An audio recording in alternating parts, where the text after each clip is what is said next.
ইলিশ পাতুরি করব বলে কলা পাতাগুলোকে ভালো করে ধুয়ে পরিষ্কার করে নিয়েছি। এবার এটাকে একটু সেঁকে নিচ্ছি।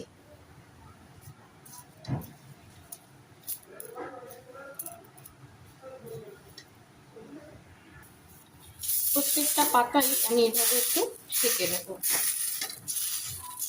যাতে পাতাটা একটু নরম হয় এবং খুব সহজেই ভাজ করা যায়।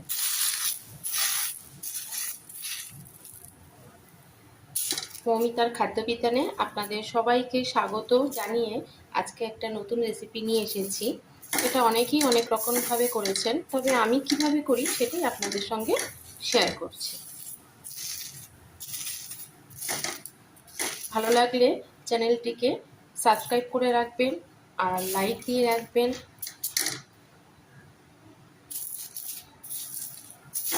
বেশি বেশি করে বন্ধুবান্ধবদের সঙ্গে শেয়ার করবেন আরও অন্যান্য নতুন রেসিপি পাওয়ার জন্য। আমার রেসিপিগুলো কেমন লাগছে অবশ্যই কমেন্টে জানাবেন।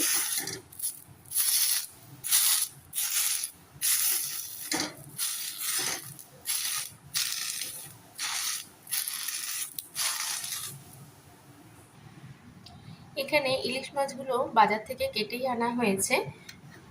আমি এতে একটু লবণ আর হলুদ মাখিয়ে রেখেছি ভালো করে ধুয়ে। এবার একটা পাত্রের মধ্যে 2 চামচ টক দই নিয়েছি, ভালো করে ফেটিয়ে নিয়েছি, আর পরিমাণ মতন সর্ষে পোস্ত বাটা দেব। সর্ষে পোস্তটা একটু টাইট করেই বেটেছি। এবার যতটুক লাগবে আপনারা অবশ্যই বুঝে ব্যবহার করবেন। মাছেও লবণ মাখা আছে, তাছাড়া আমি সর্ষে পোস্তটাও লবণ দিয়ে মেখেছি। তারপরে আমি পরিমাণ মতন অল্প একটু লবণ দিলাম। স্বাদটা ব্যালেন্স করার জন্য সামান্য একটু মিষ্টি দিয়েছি, একদম 2-4 ফোঁটা। দেব পরিমাণ মতন হলুদ আর একটু লঙ্কার গুঁড়ো। হলুদটা আগেই মাখানো ছিল, তো আমি অল্প একটু দিয়েছি, আর একটু লঙ্কার গুঁড়ো দেব।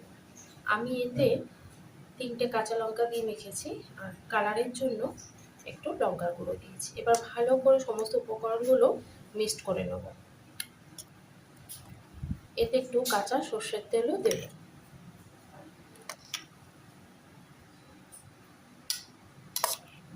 দেখুন দেখতেই কি ভালো লাগে। এবার সুন্দর করে সমস্ত উপকরণগুলো ভালো করে মিশিয়ে নিয়ে একটা একটা করে মাছে মাখিয়ে নেব।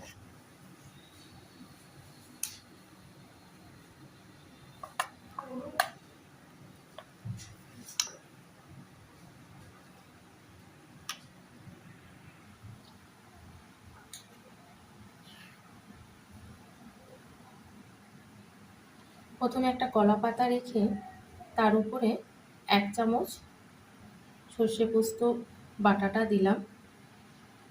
এবারে এর উপরে মাছটা দেবো।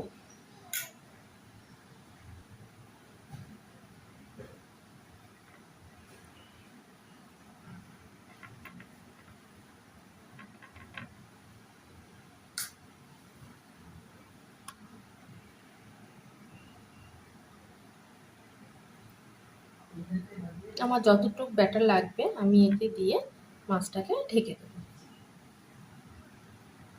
এইভাবে আমি সমস্তগুলো করে নেব। ওপর থেকে একটু কাঁচা তেল দেব আর একটা কাঁচা লঙ্কা। ঠিক এইভাবে করব। এবার সুন্দর করে পাতাটা ভাঁজ করে সুতো দিয়ে বেঁধে দেব।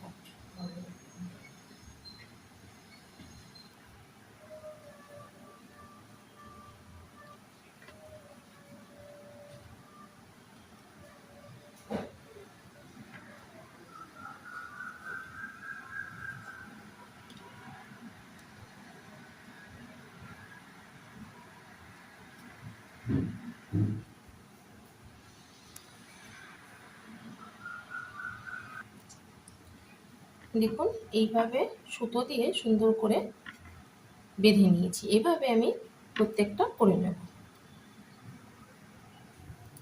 এবার কড়াইটাকে একটু ভালো করে গরম করে সামান্য একটু তেল দিয়ে নাড়াচাড়া করে এবার কলা পাতাগুলো ভেজে দিয়ে দেবো।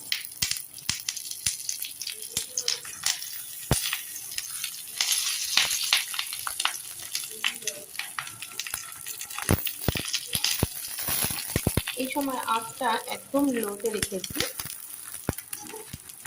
এবার আমি ঢেকে ফেলবো। দেখুন, এবার এটাকে আমি একটু উল্টে দেবো, দিয়ে তারপরে নামিয়ে নেব।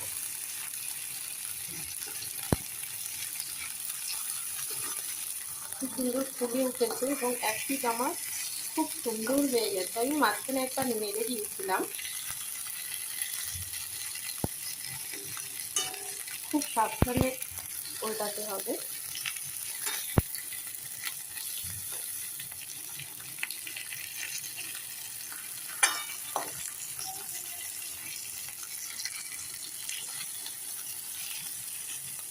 একটু ঢেকে রেখে তারপর আমি এগুলো নামিয়ে নেব। আমার এগুলো সুন্দর তৈরি হয়ে গেছে, পরিবেশন করার জন্য একদম রেডি। দেখুন, একবার খুলে দেখিয়ে দিচ্ছি আপনাদের। এই যে